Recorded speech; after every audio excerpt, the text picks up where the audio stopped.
Hey everyone, my name is Miss Mary. Welcome to Global Gardens. You might remember me from our video last week where we introduced ourselves and we talked about what you can expect during your Global Gardens time and what we're going to do together. You probably remember from that video us talking a lot about science, right? It's a really big part of what we do as global gardeners and the way that we do things. So I figured that'd be the best place to start. Today we're going to talk all about what science is and how we as scientists are going to do the science. Let's do some science, but we got to start at the beginning. Get curious, collect info, make a guess, run a test, collect your data. In conclusion, do it again. Okay, scientists, so what is the scientific method?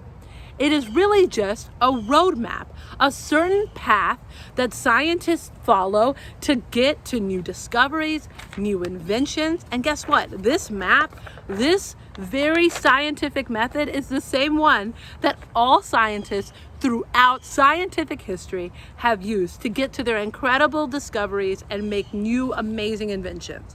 Let's do some science, but we got to start at the beginning. Get curious. Collect info, make a guess, run a test, collect your data. In conclusion, do it again. All right, guys, so we've been talking all about the scientific method. How do us as scientists even do what we do? We talked about our 6 steps that are in the scientific method, and right here, right now, me and you, we're gonna do it, right? We're gonna start with step 1. If you remember, that's where all science starts, and it's with your curiosity. What are you wondering about? Today, I'm wondering about baking powder. You're like, okay, Miss Mary, what's up with that? Well, I'm a baker. I bake all the time, and I'm curious, because I'm also a scientist, to know how baking powder reacts with vinegar. I've done a lot of experiments where I've mixed vinegar with baking soda. So in step 2, my background knowledge, I'm bringing a lot of information with me just from science and baking that I've done before. I know that baking soda and baking and vinegar go crazy when you put them together. Do you guys have any friends or siblings that as soon as you get together, it's loud and crazy, maybe in a fun way, maybe in a not fun way, and the reaction is just insane? Well, that's soda, baking soda, and vinegar.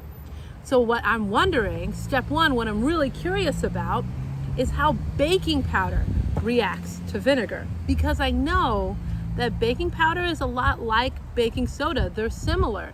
In my recipes that I use when I bake, they do the same thing for my recipes, which is like make things rise up. So I'm curious if these two baking cousins are gonna act similarly at all when I combine them with vinegar. So in your little booklets that you have, which is just this page that you guys got, fold it in half. And when you fold it in half, you suddenly have a scientific journal. It walks you through each step. On my Get Curious, I'm gonna write my question. What happens when I mix baking powder with vinegar? And then under step 2, where I'm gathering my information, what is my background knowledge? I'm gonna write that I know baking soda and baking powder are similar. And I'm gonna write that I know that vinegar and baking soda together are a crazy combination, right? So I'm gonna write those things down. I already actually have those things written down. Now, if you remember from step 3 is when you get to use your big brain muscle and you're gonna make a guess, but not just any random guess. You're gonna make a guess with all the information that you have, whether you did some research or you brought your own background knowledge with you.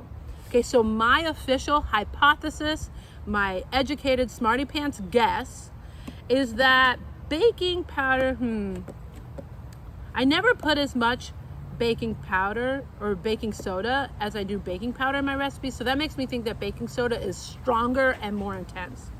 So I think that baking powder is just not gonna do as much. Maybe reaction, but it's not gonna go as crazy. So that's my hypothesis. Now it's time to run the test. A lot of times when scientists like us get together to do an experiment, they'll do part of the experiment in the beginning on what they already know, so that they make sure that their data or the information that they're collecting is true and accurate. So we're gonna go ahead and just combine baking soda and vinegar. You know, one, for fun, because it's really fun to watch, but also so that we know what we're looking for when we collect our data about the baking powder, right? You always want to kind of make sure that you understand what you're supposed to be watching for so you can really be ready. Because as we do step number 4, which is our test, we're also kind of doing step number 5, which is observing and collecting all of the information or the data that is involved in our experiment. For both of these, I'm going to use 2 scoops. You saw me put 2 scoops of baking soda, and I'm going to use half a cup of vinegar so that I know that what I'm testing is, you know, kind of the same thing. They wouldn't really be equal things to watch because we'd have a different situation going on, right? So now I've got my baking soda all ready with my vinegar measured out, and I'm going to go ahead and get my baking powder ready so that my test is all ready to go and I can be ready to observe and collect my data, my information for step 5. So under step 4, I'm gonna put that I put 2 scoops of baking powder and baking soda, and that I measured out half a cup of vinegar so that if I ever want to run the test again, I know exactly how I did it the first time. Scientists are really serious about making sure they understand not just their question and their research, but their experiment and how they did it, right? Because if you want to do this at home and I didn't tell you exactly how to do it, you'd be like, wait, Miss Mary, you added a whole box of baking soda, and then you'd have a crazy situation on your hands. Don't add a whole box if you do this at home with your family. Okay, so now I'm ready, while I test the experiment, to write down step 5, my data. All right, here we go. Just for fun, we're going to add our vinegar to the baking soda. I know this is going to be crazy, so let's watch and see what happens. All right. Whoa, I don't know if you can tell, it's coming. Oh, it's going crazy. Oh my gosh, it's going all over. Huge, big bubbles. I see that the bubbles are really big. It's spilled out of the cup. It's still going, but the bubbles are getting smaller. So we saw a reaction there that was fast and intense, okay? So that was part of our background knowledge though. I kind of knew that was gonna happen because I've done a lot of fun experiments with baking soda and vinegar. But this is what I'm really curious about. What's the cousin to baking soda, baking powder, gonna do when we add it to good old vinegar? Whew, vinegar is strong smelling. I'm gonna put that in my data. The vinegar is an intense liquid. Here we go. We all remember my hypothesis, my good guess, that something's gonna happen, but maybe not on the level of this craziness. So I'm making sure that I'm observing. Here we go. Oh, there's bubbles. Stuff's happening. We're pouring it in. You know what? The bubbles are tinier. You may not be able to see from there, but definitely the cup isn't even overflowing. I've got a lot of bubbles, but they're like medium to small bubbles. You know what else I noticed? This glass is way whiter and milkier than when I combined it with the baking soda. Look how this just looks clear like water again, or bubbly Sprite. It's still fizzing. The bubbles are smaller, but it's a louder fizz, and it's still going. The baking soda was over already. I'm still collecting information for step number 5.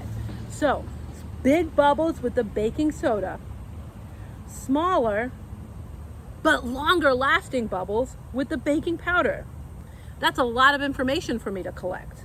It's still going. The baking soda was way over by now. All right, are you ready for step 6? This is one of my funnest steps because I like to be dramatic and crazy and intense and get people's attention. So step 6, I get to say, in conclusion. So that means what I'm really thinking is that baking powder is just not nearly as intense as baking soda, but it lasts longer. So that's my official conclusion. Get curious, collect info, make a guess, run a test, collect your data. In conclusion, it never ends. Do it again. Right? So we made a conclusion, and you might be feeling a little sad right now, like when you come to the end of a good book and you're like, man, that was so great. I wish it wasn't over. It's not over. Just like sometimes there's a sequel or you can read the book all over again. Science never ends because now I have even more questions. Scientists always keep asking questions. So just because you get to step 6 doesn't mean you're done doing science. It just means you're ready for step 1 all over again. So stay curious, guys. I know you're amazing, powerful scientists, and I can't wait to hear what kinds of questions you're asking yourselves. So now that we know about the scientific method, I was curious, how can I be an emotional scientist? How can I look at my feelings and the things going on in my life like a scientist would look at them? So first, I'm gonna get curious. Why do I get so mad about certain things? Or why do I get impatient sometimes? Or what should I do when I get sad? There's a lot of questions that we can ask ourselves about our feelings and the things that we're going through. And like we talked about earlier, questions are where we start in science. And then what do scientists do? Do you remember? They move on to step number 2. So let's say I'm trying to figure out why I'm just being really impatient with somebody, right? So I can gather some information. I can look around at my environment and at myself and the thoughts that I'm thinking. I can write those things down. I can say, well, I get really impatient like in the middle of the day. What's going on in the middle of the day? Let me write that information down. I get really impatient before lunch. I get really impatient when I'm trying to make lunch for my kids, and I get cranky. That's good information. That's good data. That makes me wonder, step 3, I think that I get really impatient in the middle of the day because I'm hungry. And it's just hard to not be cranky when you're really hungry. So that's my hypothesis about why maybe I get upset in the middle of the day and cranky and irritated. So I'm going to do an experiment. And tomorrow, when I'm making lunch, I'm going to have a snack ready so that as I'm making my lunch for my kids, I can maybe just nibble on a snack when I'm starving, and when they ask me a question, instead of getting cranky, I can maybe just take a bite and not feel as hungry myself. That's the experiment that I'm going to run. And I'm going to pay attention to my own feelings, and I'm going to pay attention to the things that are happening. After I pay attention and run this sort of emotional experiment, I'm going to be able to figure out something new about myself. Yeah, man. And I can just tell you, I've run this experiment before. I get very cranky when I'm hungry. So this is an experiment that I have run as an emotional scientist before. I have watched and observed that I get cranky. I made that hypothesis, and then I ran an experiment, and I ate food and didn't get as hungry so that I wouldn't get as cranky with my kids. I know that sounds like a simple thing, but sometimes I forget to eat. So I just want to ask you guys, what's something that you're curious about in yourself? Is there a feeling that you have sometime, or something that you do that you don't really quite understand that you want to explore as an emotional scientist? Just remember that those 6 steps that we learned, we can not only use them as scientists when we're trying to discover the world and solve problems, but we can use them in our own hearts, in our own minds, in our families at home. We can ask questions about ourselves, take the time to look as a scientist for information, and then to say, I think this is what's going on here. And maybe I can fix it this way. And try fixing it by changing your habits at home or having a conversation with a person. And then you can tell yourself, man, that didn't really work. It wasn't because I was hungry. I'm still getting really irritated. I'm still getting really frustrated. What else can I do to maybe fix this problem for myself? Because I don't want to feel this way anymore. And then once you've gotten to step 6 and you really understand whether something worked or not in what you're trying to fix, you can start all over again and ask yourself new questions, because you get to be whoever you want to be. Even if you feel like you're stuck in your house, or even if you wish you were somewhere else, you still get to decide the type of person that you are in your mind and in your heart. And running these kind of emotional experiments with yourself on the inside is going to help you discover who you really want to be.